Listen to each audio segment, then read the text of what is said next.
When I was looking to come back to Christianity, Orthodoxy was a serious option for me. I had real disagreements with the papacy, and the Orthodox tradition offered something that pulled me in. It was ancient and reverent, with an unbroken line back to the apostles. I almost went that direction. This video is about why I didn't, and what I noticed during my discernment that I think a lot of men exploring Orthodoxy right now need to hear. Not because Orthodoxy is wrong about everything, it isn't, but because the version of Orthodoxy being marketed to Western men online isn't always what it claims to be. I have deep respect for Orthodox Christianity. I attend a Byzantine Catholic Divine Liturgy at a Ruthenian parish near me under a Ukrainian priest. Liturgically, that's as close to Orthodox worship as you can get while remaining in communion with Rome. I made a video recently about how much I love Byzantine tradition. This isn't walking that back. I'm also not attacking converts. Men converting right now are mostly doing what I was doing, searching honestly for the fullness of Christian truth. This is about what I noticed when looking carefully, and why those things sent me back west instead of further east. Orthodoxy has things that modern Western Christianity has largely lost. Reverent liturgy, real fasting, a sense of mystery. I didn't reject Orthodoxy because I didn't see the beauty in it. I saw it. I attend a Byzantine Catholic parish precisely because I refuse to let go of what the East has to offer. But during my discernment, I noticed something that made me look harder before crossing over. There's a phenomenon happening in Orthodox YouTube right now, and I think it's worth naming honestly. A lot of the loudest voices encouraging Western men to convert frame it as the rejection of Western corruption.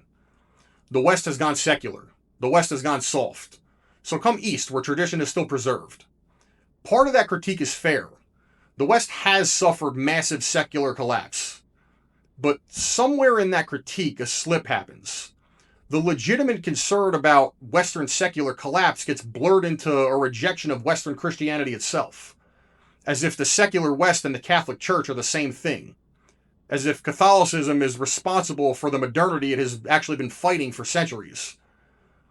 In my engagement with Orthodox converts, especially in certain jurisdictions, I encountered a strain of anti-Western posture that wasn't really about theology. It was about politics and culture. About a sense that the West has betrayed something and the East is where authenticity lives now. And that made me pause, because rejecting Western corruption is different from rejecting Western Christianity. And a lot of the loudest voices were conflating the two. I have to name this directly because it's a big part of what made me hesitate. The Russian Orthodox Church under Patriarch Kirill has actively positioned itself as a defender of traditional Christianity against Western decadence. That framing has been very influential among Western converts. It's also been increasingly difficult to take seriously. Kirill has publicly blessed Russia's invasion of Ukraine. Multiple Orthodox jurisdictions have broken communion with Moscow over this. The Russian war on Ukraine has damaged ancient Orthodox monasteries and sacred sites within Ukraine itself. A church that frames itself as the defender of Christianity while blessing a war that destroys Christian places of worship has a credibility problem, in my opinion. I want to be precise. I'm not pro-Russia, and I'm not pro-Ukraine. I'm not making a geopolitical argument. I'm making a religious one. When a church positions itself as the moral alternative to the corrupt West and then acts in ways that contradict that claim, the West-East framing it depends on starts to fall apart. In my own engagement with priests and parishioners in ROCOR, I encountered a strain of anti-Western posture that was unmistakable. I know not every ROCOR member shares this, and I know Greek Orthodoxy and other jurisdictions hold very different views.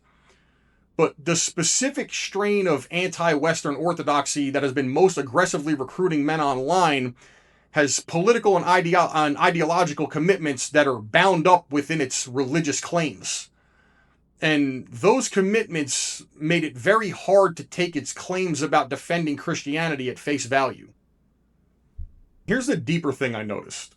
The East has its own institutional problems, not different in kind from Catholic problems, just different in form. There's an ongoing schism between Moscow and Constantinople. The two largest centers of Orthodoxy are not in full communion with each other.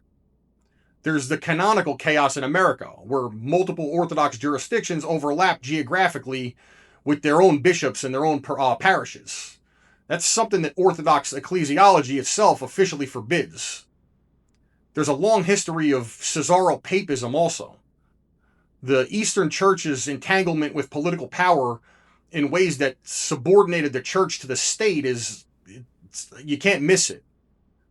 The current ROC under Kirill is just the latest example of a pattern that goes back centuries. None of this means orthodoxy is wrong. It means orthodoxy is a human institution staffed by fallen humans, just like Catholicism. That's where my Western convert friends and I started to part ways. Many of them believe the institutional problems they were running from wouldn't exist in the East. That the East was exempt from the corruption that plagues the very visible church of the West. But it isn't.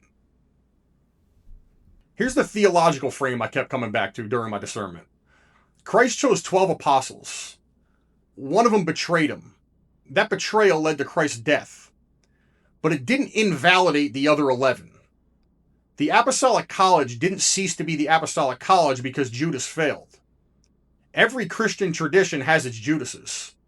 The presence of corruption doesn't disprove the divine origin of the church. It demonstrates that the church on earth is composed of fallen people.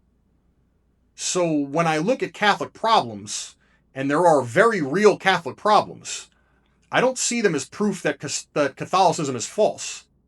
I see them as Judas-shaped problems and Judas-shaped failures within a larger apostolic body that remains what Christ founded. And when I look at Orthodox problems, I have to apply the same standard. The ROC's entanglement with Putin doesn't disprove Orthodoxy. The Moscow-Constantinople schism doesn't disprove Orthodoxy.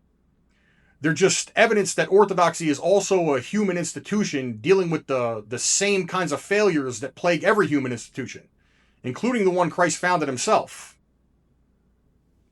Here's what tipped me back towards Catholicism. If the East has institutional problems just like the West, and if the convert space was framing the East as a refuge from corruption that it didn't actually provide, then I had to ask a different question. Not which tradition is corruption-free, neither is.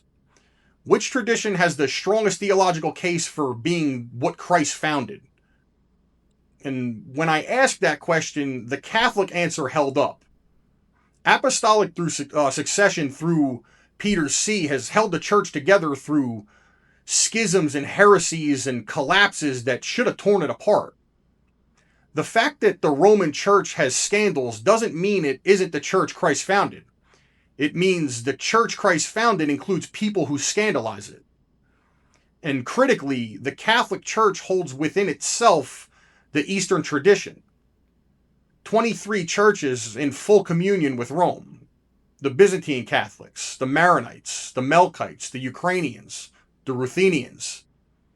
I didn't have to leave the West to find the East. The East was already part of the church I was returning to. If you're a Western man considering Orthodoxy, I want you to hear something. I'm not telling you not to convert. That's between you and God. But make sure you're converting to Orthodoxy because of what it actually is, not because of what the algorithm has told you it is. Ask yourself, am I drawn to Orthodoxy because I've fallen in love with the theology and the worship and the saints? Or am I drawn to Orthodoxy because it's being marketed to me as a rejection of the West that I've been told to hate? Those are two different conversions. One leads to a deeper Christian life. The other leads to politics dressed in vestments. Look at the East honestly. Look at its problems. Look at the ROC under Kirill.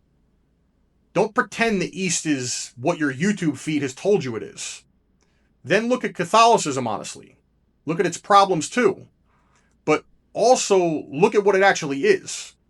The Apostolic Church Christ founded, holding within itself both the Latin tradition and the full inheritance of the East.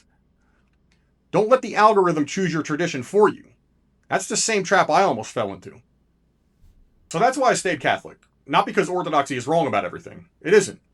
The East has things that the modern West desperately needs to recover.